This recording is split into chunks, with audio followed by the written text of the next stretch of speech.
Baloiaren atzetik doaz hogeita bi Jokaldi bikainak da hamaika opari Futbolaren munduan kontu zarugari Ez gara jardezagun bertain jokalari Zoropila, zoropila Ospiriko talokazpilaz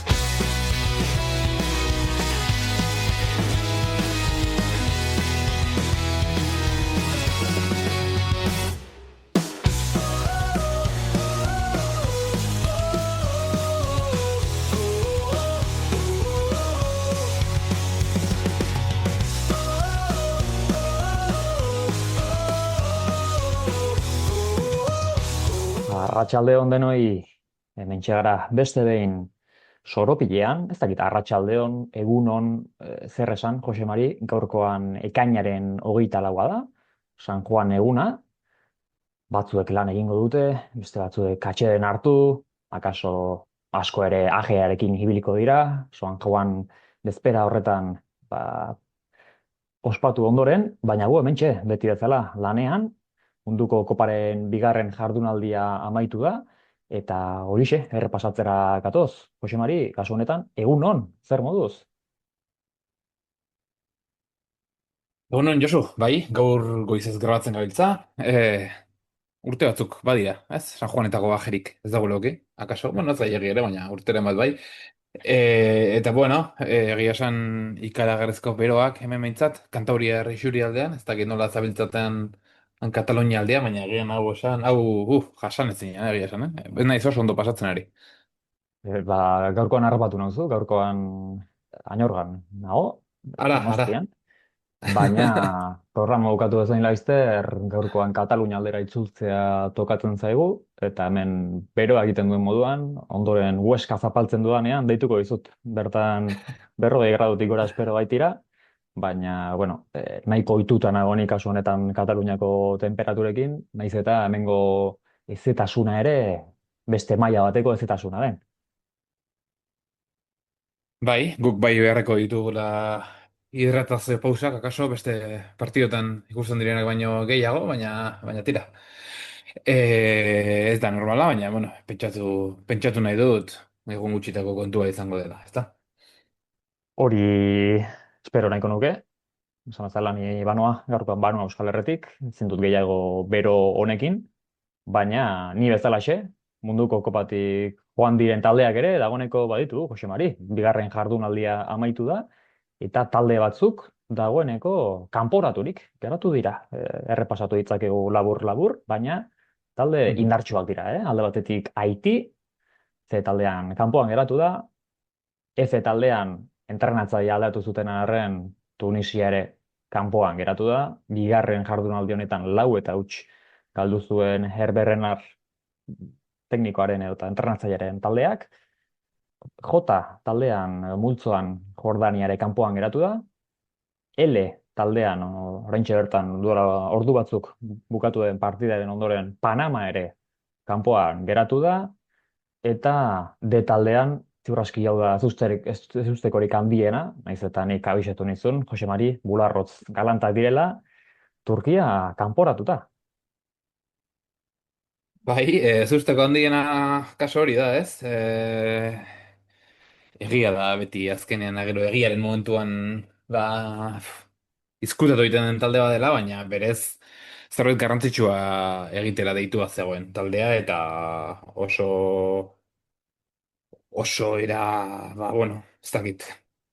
Espero gabean, akaso jendeak bere porretan asko nik usango nuke eukiko zuela Turkia, eta berez sailkatua egon beharko lukeen multzo batean, ez? Australia eta Paraguay baino, teorian, baino selekzio hobea da, baina bien kontra galdu, aurrekoan Paraguayren kontra partidu hasi eta berehala gola sartu zuen Paraguayk, gero, naiz eta hamarrekin gelditu ziren atxeden aldi lehenago, bigarren zati osoan nahi eta ezin ibili ziren turkiarrak, eta azkenean, etxerako bidea hartu beharko dute, hirugarren jardunaldian, ezer jokoan auki gabe, estatu batuen kontra jokatuta gero.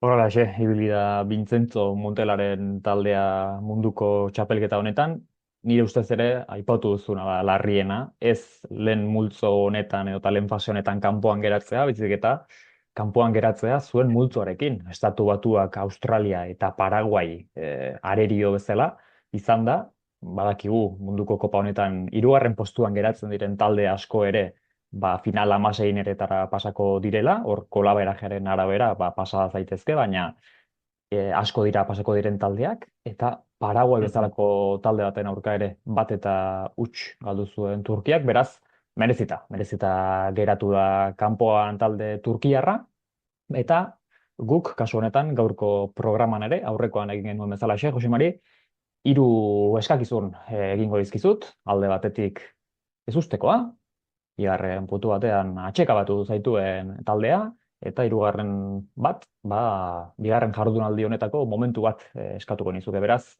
ondo baderituzu, goazen lehenik eta behin, jardunaldi honetako ezustekoarekin, zure kasuan ez dakit baten bat aukeratu duzun, edo eta oraindik ere pentsatzen zabiltzan. Zalantza eduki dut, eta esan genekien oso ondo zer aukeratu, baina, bueno, ez zait ere zoa, kriston ez usteko iruditzen, baina Norvegia esango dizut. Mhm.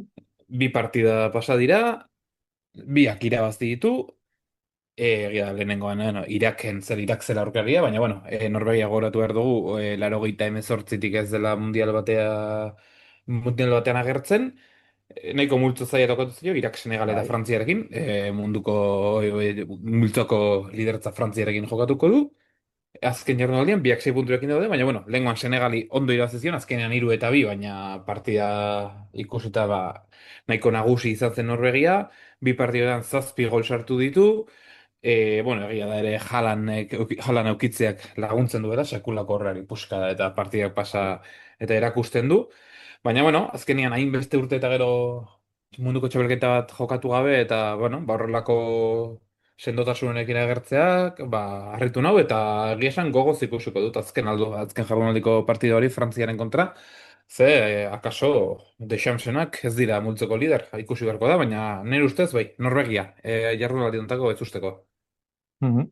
Nire nahiko ados nago, egia esan munduko txapelketa hasi aurretik enekien zehazki ze espero behar nuen Norvegiaren aldetik, argi dago goian aurrekaldean alternatiba asko dituen taldea dera, Haaland, Sorloth, Nusa, Schelderup, Jorgen Strand Larsen bezalako aurrelari batek esaterako ez du kokatzen, ez duelako hor tarterik edo ez Hmm. duelako minuturik, baina nik zalantzan dituen bereziki atzealdean dituen jokalariengatik, ez? Ez dira jokalari txarrak, baina noski aurre kaldearekin alderatuta, ba beste maila bateko jokalariak dira, eta esaterako ba, Senegal bezalako talde sendo baten aurka, nik enekien zehazki zer espero behar genuen, baina iruditzen zait meritu handiko garaipena dela, eta bigarren jardunaldi honetan dagoeneko ba, sailkapena lortuta eta bintzat bermatuta du Norvegiak, eta aipatu duzu moduan, azken jardunaldian, ba, Frantziaren aurka lehen postua jokatuko dute. Oraindik ez dakit nik zehazki final hamaseirenetako partida horien nolabait kruzeak edota zehaztu diren, baina hemen ere ikusteke ez, askotan ziur aski ba, talde jakingo dute noren aurka jokatu dezaketen urrengo fasean eta espekulazioetan ere sartu gaitezke, baina ziur aski Frantzia eta Norvegiaren arteko azken partida horretan ere bi taldeak irabaztera joango dira, eta oso berri pozgarria iruditzen zait Norvegiaren maila munduko txapelketa honetan. Nire kasuan, ezusteko moduan, honek ere esango nuke selekzio honek meritu handia duela, ba Iran aukeratu dut. Kasu Mhm. honetan badakigu eta lehen saioan eta munduko txapelketa hasi aurretik ere azaldu genuen zein den Iranen egoera, oso egoera zaila da. Mexikon ari dira kontzentratzen, baina gero partidak estatu batuetan jokatu behar dituzte, partida bukatu bezain laster Mexikora itzuli behar dute, beraz logistika aldetik oso desatsegina izaten ari da, eta jokalari askok dagoeneko hori ere ba aipatu dute, baina bi jardunaldi eta bi puntu Iranek bigarren jardunaldian Belgikaren aurka berdinketa lortu zuen, huts eta huts, eta nik Iranen izen bat azpimarratu nahiko nuke, zehazki Alireza Beiraban handia, atezaina, 33 urteko atezaina, esperientzia handikoa, karabezko geldiketa egin zuen hor Belgikaren aurka, eta horrek ere puntu bat eman zion Irani, baina bereziki bere historia iruditzen zait beiragarria, Bai, bere aita arpaia zen, nolabait bai. ziur. Gainera nomada, ez? Artaldearekin toki batetik bestera ibiltzen zen Iraneko lurralde zabal horietan zehar, eta bere aitaren helburu edo nahia, bere semea ere, kasu honetan Alireza, artzai izatea zen. Esango nuke, egin zaitez artzain esaten ziola askotan bere aitak, baina berak argi zuen txikitatik, bere helburu nagusia ez zela artzaina izatea, baizik eta gehiago gustatzen zaiola futbola, eta bereziki atezain lan hori, ez? Beraz, txikitatik jokatzen hasten zen edo jolasten bere lagunekin, hor artaldearen erdian, baina bere aitari ez zitzaion bat ere gustatzen hori, eta berak ere adierazi du behin baino gehiagotan, askotan bere aita haserretu egiten zela, eta egun batean, zituen eskularruak ere hautsi zituela bere aitak esanez, mesedez Alireza, utzi txorakeri hauek alde batera, eta egin zaitez artzain. Baina berak atezain izan nahi zuen, hori zen bere ametsa, eta 15 urterekin, amets hori betetzeko alde egitea erabaki zuen, nolabait artalde nomada horretatik eta bere familiaren inguru horretatik, eta hiriburura joan zen, Teheranera, 15 urterekin bakarrik, eta noski ez zuen irtenbide handirik, ez zuen bertan ezagunik, eta dakiguna da, bertan bizia irabazteko, hainbat lanetan ibili zela, pitzero lanak egin zituen, autoak garbitzen ere ibili zen, eta askotan kalean bertan ere lo egin behar izan zuen, ez zuelako baliabiderik, baina pixkanaka futbolean ere hasi zen, bertako Teheraneko talde batean, eta profesional izatera iritsi zen. Ondoren Iraneko talde batzuetan ibiltzeaz gain, Belgikan eta Portugalen ere aritu da, bertan partida nahiko gutxi jokatu ditu, baina bertan ere izan da, eta amaitzeko badu munduko errekor nahiko xelebre bat. Zehazki 2016 urtean, Hego Korearen aurkako partida batean,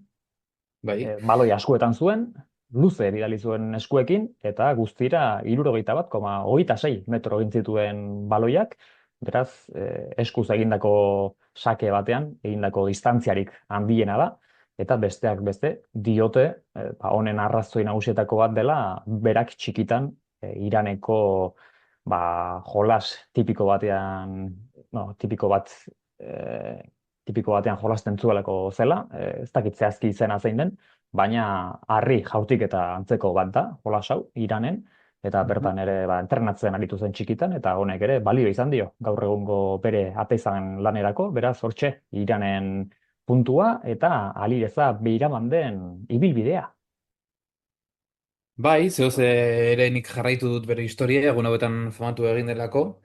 Azkenean berak hirugarren munduko txapelketa du jokatzen duena, eta hiruretan utzi du, nek irudi esanguratsu bat, ez? 2018ko munduko txapelketan adibidez Cristiano Ronaldori penalti bat gehitu zion. Hori ez du edo nork E, egiten. bai, gero 2022an debutean partida hasi Ingalaterraren kontra eta 8 minutura bere taldeki batekin talka egin eta sudurra puskatu zuen. Eta aurtengo mundialean, lehengoan Belgikaren kontra, oraingoz akaso txapelketako geldik eta egin zuen baloia sartzeko zorian zenean Belgiko horlaria, porteriatik 2 metro eskasera, eskua luzatu zuen Beirabandek eta sekulako gelditua egin zuen, beraz hiru mundialetan utzi du behintzat, ez? Irudi oso esanguratsu bat, eta historia pixkat jarraitu dut, ez? Bera aitak ere txikitan esaten ziola, ez?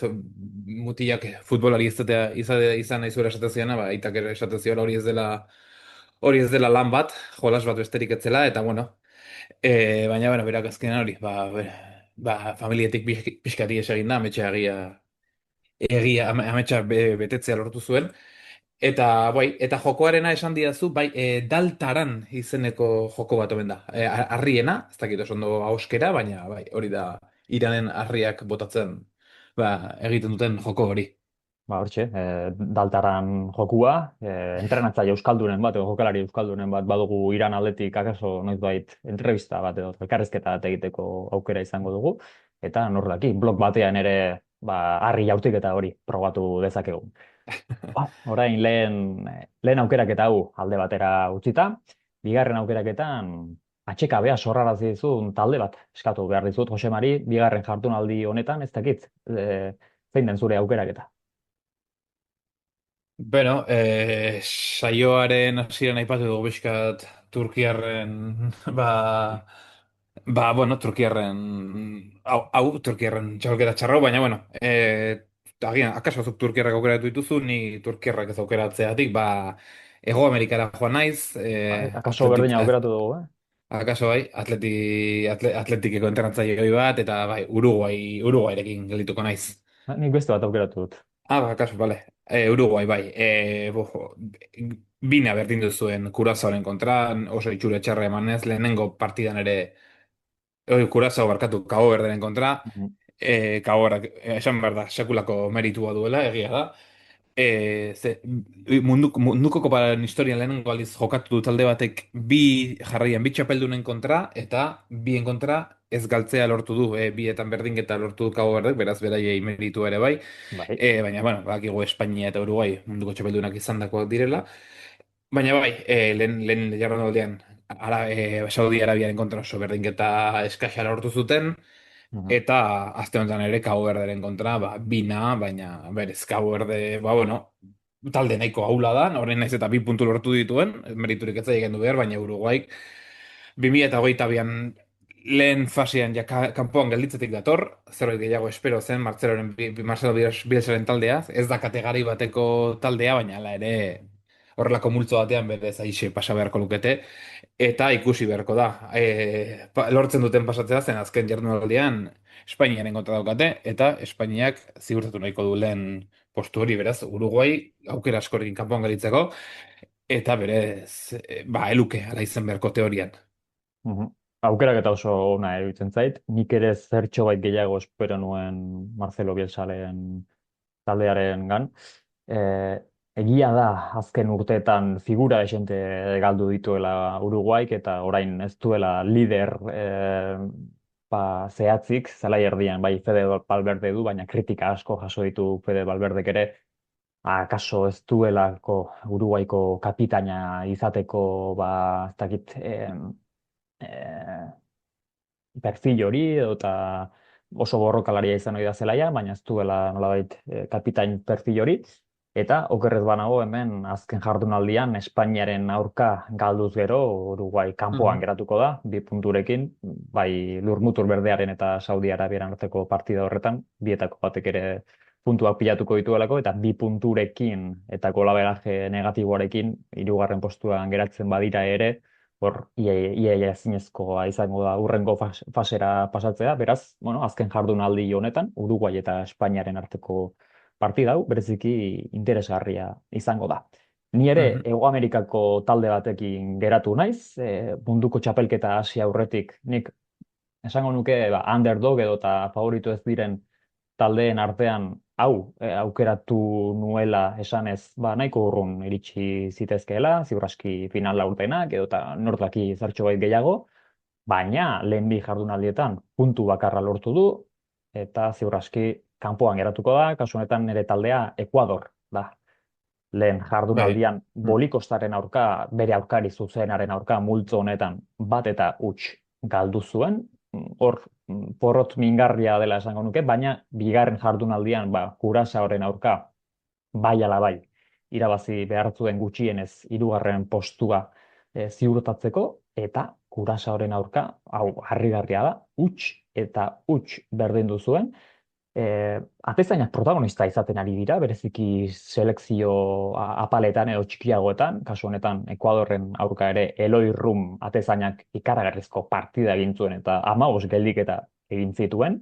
Miami FC taldean dabilen atezaia, estatu Mhm. batuetako bigarren mailan ikaragarrizko partida egin zuen, baina besteak beste Ener Valentziak izan zituen aukerak ikusi da, esango nuke egun guzti hauetan amets gaiztoak izan dituela Ener Valentzia gaixoak, ikaragarrizko aukerak izan baitzituen, baina esan bezala aukerak bai, ez zituen aprobetxatu Ekuadorrek, eta okerrena da, azken jardunaldian, Alemaniaren aurka jokatu beharko duela, irabazten badu, bai, hurrengo fasean izango dugu, bigarren eta hirugarren moduan pasako litzateke multzo honetan, baina lehen bi partidak ikusita, ez du nik Ekuador Alemaniaren aurka irabazten ikusten. Beraz, nire bigarren jardunaldi honetako txekabea Ekuador. Bai, bai, antzekoa, pixkat Uruguairen antzekoa, ez? Berez izenagatik eta, bueno, ze gehiago espero zen taldea. Egia da, lehenengo jardunaldian hori Bolikostaren kontra aukera de xente uki zituen, ez zuen partido txarra egin, baina galdu egin zuen, eta orduan horrek behartzen zaitu ia bigarren partidan huts egin ezin eziatera, eta Kurazao Alemaniaren kontra zazpita bat galtzen zitorrela, mundu guztia pentsatzen zuen Ekuadorrek, bueno, erosotasun nabarmenarekin irabazi zezakela, baina hutsean gehitu zen partidua, bai, hogeita zazpi erremate egin zituen Ekuadorrek, 15 atera, baina ez zuen asmatu, eta bai, pixkat ere, atxekabea. Turkiarrekin batera, ez, eta Uruguairekin batera, jardunaldiko atxekabe izan daiteke, egia da azken jardunaldia gelditzen zaiola, baina kaso ere, Uruguairi bezala pasa zaio, Uruguaik Espainiaren kontra dauka, eta Ekuadorrek Alemania, beraz, multzoko partida zaiena azken jardunaldian daukate, Espainiak eta Alemaniak ez dituzte bere bi partidak irabazi ere, orduan lidertza ez daukate ziurtatuta, eta irabaztera atera beharko dira ere bai, inungo lasai ibiltzeko inungo arrazoirik gabe, orduan beraz Ekuadorrek ere hanka eta erdi kanpoan daukala esan daiteke, ikusi beharko da, partida jokatu egin bai delako, eta Ekuadorrek ez daukalako talde txarra, baina bai, ondo, nik ere bai, ados nago zurekin, ze arnodiko atxakabetako bat, bai, Ekuador ez daitekeela, eta egia esan, bai, nik ere gehiago espero nuen. Bai, nik gehiago espero nuen kontuan izanik Hego Amerikako sailkapen fasean, badakigu oso Bai. sailkapen Hmm. fase gogorra dela, talde handiak daudela, eta bertan bigarren postuan geratu zen, Argentina lehen postuan 38 punturekin, baina bigarren Ekuador geratu zen 29rekin. Beraz, sailkapen fase hori ikusita nik askoz ere gehiago espero nuen. Egia da, golarekin arazoak dituela, defentsan sendo dabilen arren, sailkapen fase horretan ere 18 partidutan 14 gol besterik ez zituen egin, beraz hor Ener Hmm. Valencia finez badabil gol gutxi duen taldea da, baina nik askoz ere gehiago espero nuen. Eta orain bai, saioa izten joateko, Jose Mari, bigarren jardunaldi honetan, oro har gertatu den, edota momentuak jakin bat eskatuko nizuke, azpimarratzeko. Beno, akaso naiz oso originala izango, eta baina momentu bat, bueno, Cristiano Ronaldo Messi, Messi Cristiano Ronaldo, ez dakit ze iruditzen zaizu, baina niri nahiko harrigarri iruditzen zait bi hauek egiten jarraitzen dutena, ezta? Messik bi gol egin zizkion Austriari, lehen jardunaldian Argeliari hiru egin eta gero, horrela Miroslav Klose egin ditu du mundialen historiako golegile nagusi bezala. Egia da Mbappe atzetik dator eta sekulako boladan ere bai, eta Mbapperi mundial gehiago galitzen zaizkio, egia da gainera orain partido gehiago onda, ziurrenik gendituko du Messi, eta Klose akaso nik uste mundial honetan ere gendituko duela, eta baina bueno, bai, Messirena ikaragarria da.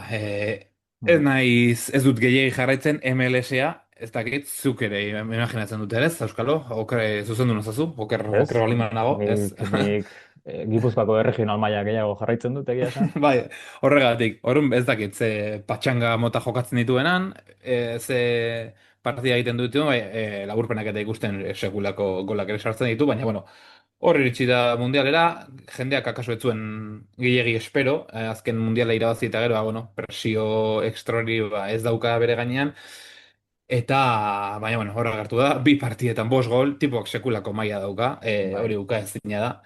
E, Nire ustez ausartuko nintzak esatera ikusi dudan futbolari onena dela, eta, bueno, hor jarratzen dugu 38 urterekin, sasoi betean, baloiak banatu, golak sartu, jokoa sortu, denetik egiten du eta ikaragarri da Argentinarena, eta hortxe dauka beste errekor bat. Eta gero, Cristiano Ronaldo, honek Messi baino 2 urte gehiago ditu, Messi Xomorroa. 38, bai, xomorroa, honek 41 beteta, Messi ez ditu 39 bete, baina gutxi barru beteko ditu, okerrez banago. Eta bueno, Cristiano Ronaldo kritiko ugari jaso zituen, lehen jardunaldian, akaso hemen ere bat jaso zuen, soropilean, ez dakit. Bai, bai. Baina bueno, atzo gara gertu zen Portugal Uzbekistanen kontra, egia da, bueno, ez dela talde bereziki indartsua, baina lehen jardunaldiko kritikak eta gero, Roberto Martinezek 11-koan mantendu zuen, 2 gol egin zituen, 3 egiteko zorian egon zen, eta beno, Messik eta Cristianok 2006-tik daramate mundiala jokatzen, Messik harrigarria, naiz eta harrigarria izan 2010ko mundialean ez zuen golik egin, Bai, harrigarria da. Bai. eta hor agertu zen Cristiano Ronaldo atzoko 2 golekin, eta lehen jokaria historian 6 gol sartu dituena, barkatu, 6 mundiale desberdinetan zehar, gola egin duen jokari bakarra bihurtu da Cristiano Ronaldo 51 urte, eta 128 egunekin. Orduan biak kortxe, urteak pasala, badirudi biak hor jarraitzen dutela beti gazte, ez? Golak egin eta golak, bai, eta golak eman ere bai, ikusi da Cristianok Messi ere beste rekord bat kendu dio aste batean biek egindakoa, bueno, Messik egin zuen lehengoan, claro, 3 egin zituen, hori berak dauka, baina bueno, bera zen 2 gol egiten jokari veteranoena mundial batean, 38 urteekin, Cristiano atzoko 2 golekin rekord hori kendu dio, baina bueno, Messik egia da lehengoan ere hat-trick egin zuela. Baina bai, harrigarriena hori da. Biak 38 eta 51 urterekin jarraitzen dutela errekorrak hausten, maila ona ematen, akaso, bueno, Messirena ikusgarriagoa da telebistan ikusteko edo, atentzio gehiago ditzen dizu, baina, bueno, Cristianoren golerako habilidadea ere, Mhm. sekulakoa da. Beraz, bueno, ni horrekin gehatzen naiz, Cristiano Ronaldo eta Messik, bueno, jarraitzen dute, eukitzen duten gosearekin partiak pasala, mundialetan jarraitzen duten maila hori ematen, eta egia esan, bai, gora ipatzeko da biek egiten dutena urtero. Mhm. Egia da, izen oso potoloen munduko txapelketa izaten ari dela. Bi izen potolonak aipatu dizu ziur aski, bai Messi Hmm. eta baita Cristiano ere. Mbappe ere hor atzetik dator, dagoeneko 16 golekin, eta Messik, aste honetan egindako 2 golekin, hainbat eta hainbat errekor hautsi zituen, lehenik da bain zuk aipatu duzuna, 18 golekin, munduko txapelketa batean gol gehien egin dituen jokalaria da. Bestetik, mm, partida gehien jokatu dituen jokalaria ere bada munduko txapelketa batean, Bai, hogeita egia da. zortzi partidarekin. Mhm.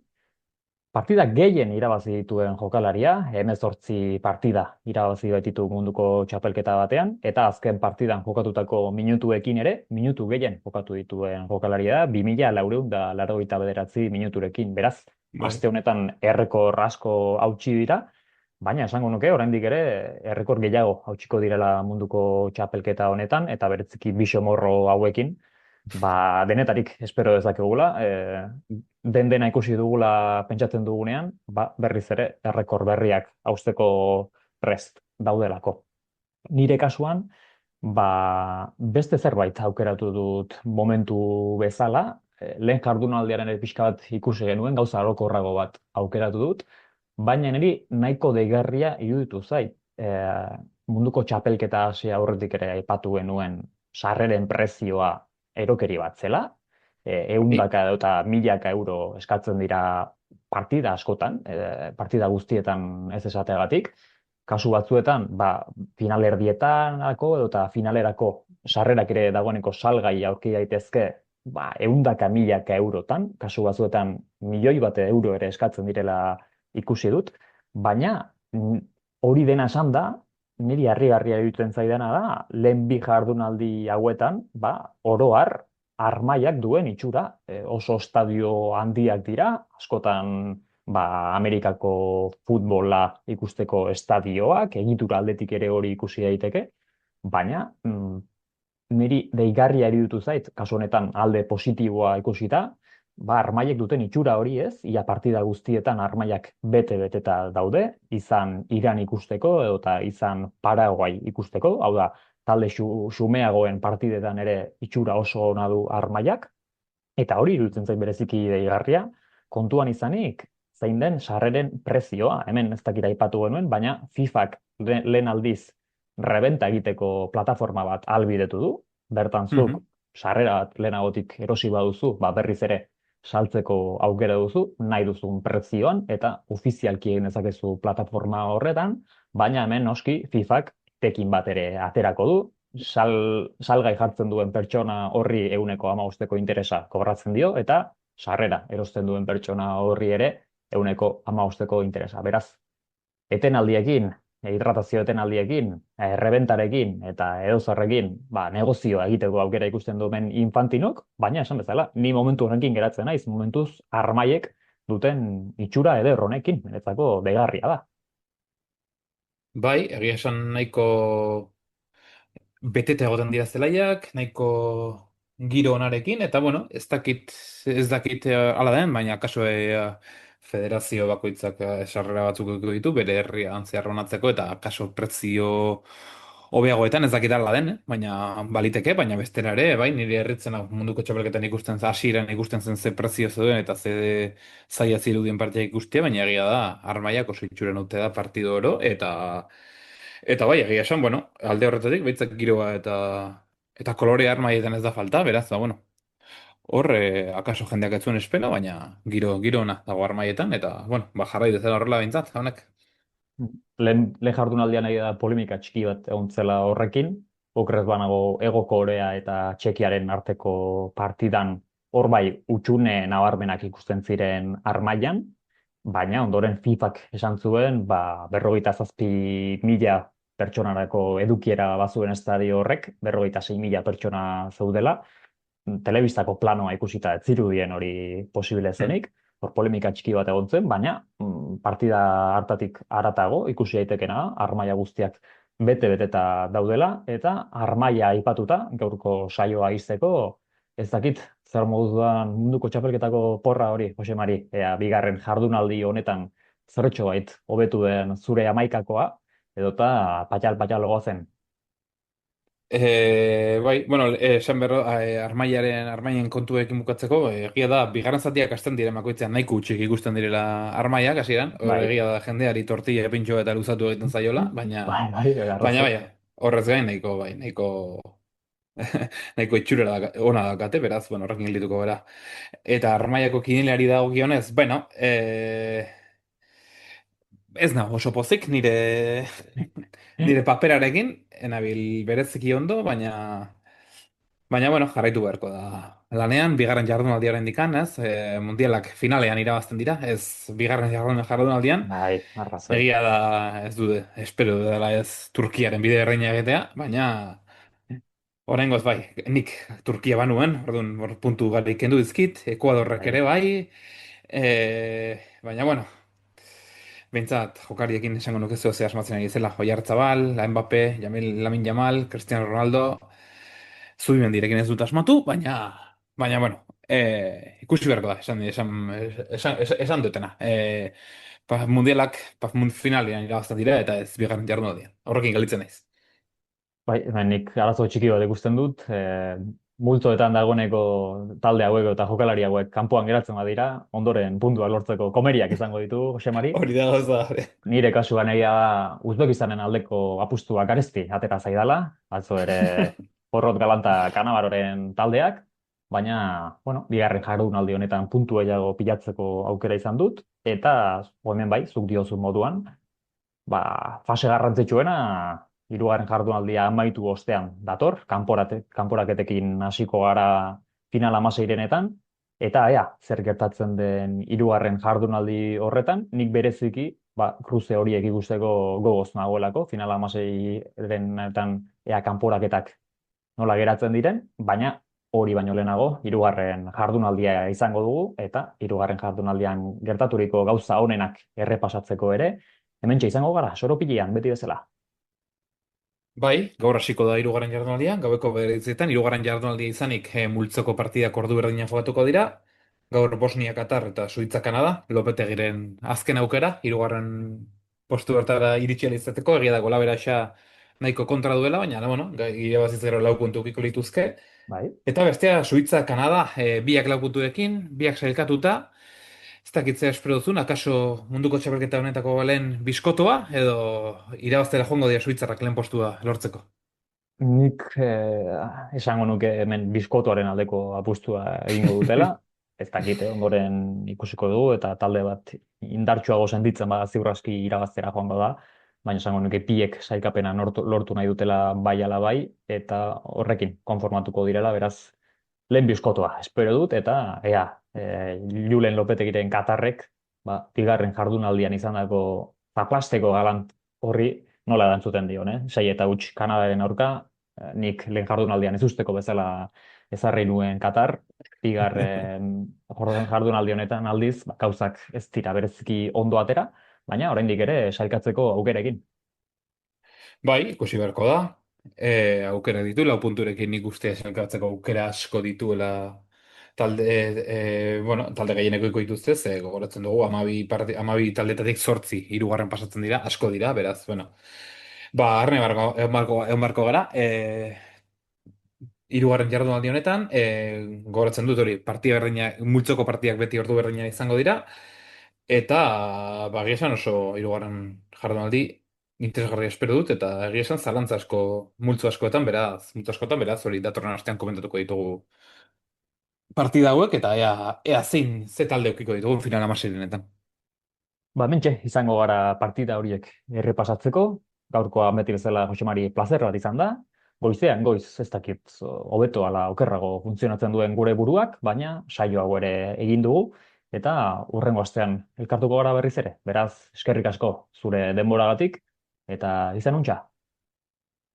Hori da, Josu, ondo eraman dezazula bero hau, aldezun moduan, gozatu hirugarren jardunaldiko partidak, eta datorren astean itzuliko gara gehiagorekin. Agur, izan untxa. Agur, gero arte. Baloiaren atzetik doaz hogeita bi jokaldi bikainak da hamaika opari futbolaren munduan kontu zaru gari ez gara jarta ezagun bertain jokalari